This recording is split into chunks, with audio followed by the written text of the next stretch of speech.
Chile. My name is Nimagyo Seba and I'm going to be representing my good friends from Sambhota Bylakupee, and we're from 10th standards.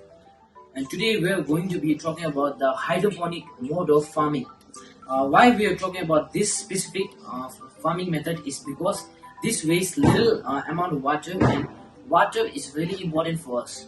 All of the animals or creatures that live in this planet need water for survival. From small creatures to big animals, all of us need water for survival.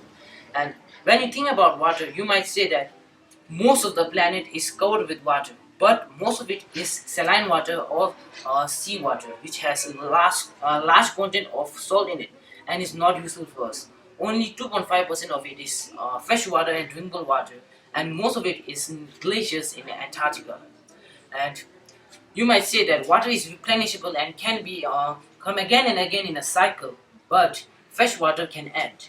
It might get contaminated, and when you think about it, in one of the future days, water or fresh water might completely run out, and there might be none left, and all the creatures on the planet might die.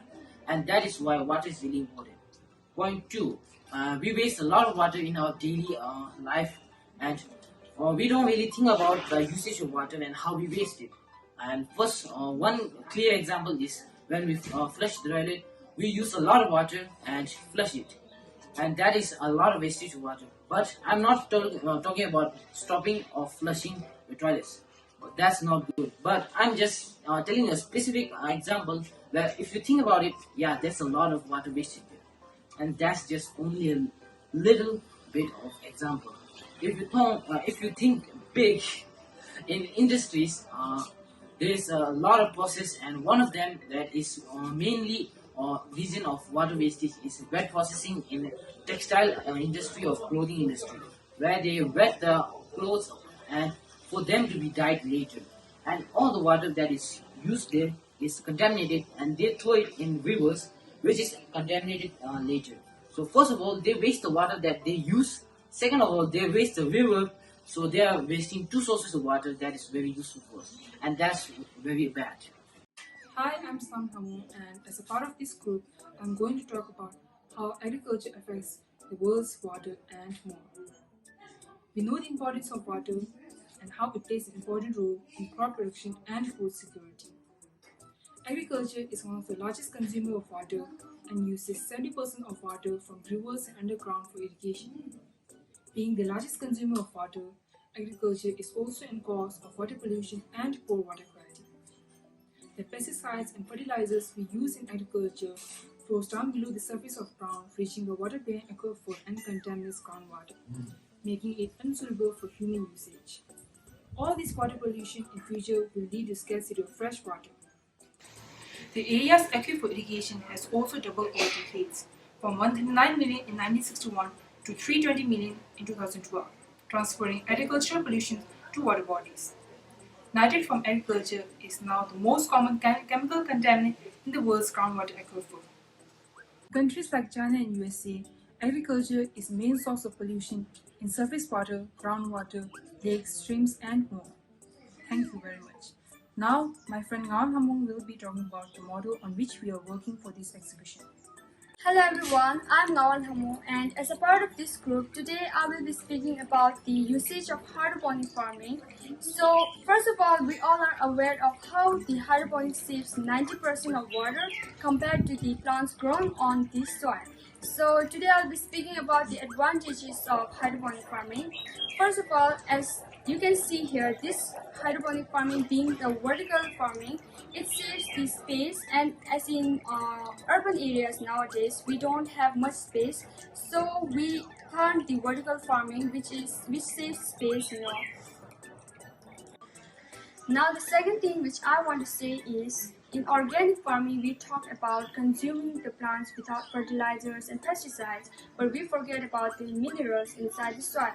Now, as we are quite aware of the food chain or biological magnification, where the amount of fertilizers and pesticides increases as we move up the chain. So in order to stop that, we use hydroponic. where the nutrition which we put inside the water are only consumed by the plants. So this is the better way of doing the hydroponic or planting the plants. For any living organisms to grow, we need certain kinds of nutrition. So in order to grow the hydroponic, the nutrients which we use are in the form of solid and also in the form of liquid. And to transport it more easily, we use the hydroponic, Hydro A and Hydro B, which is in the form of a solid.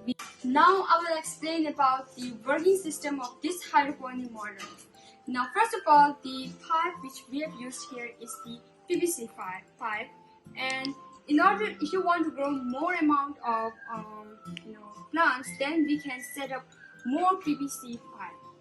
Now, if I talk about the plants we've grown here, this plant is the chili plant, and this one is a clay, a solid clay. And in order to support this plant, we have put this on clay. So we don't use soil over here.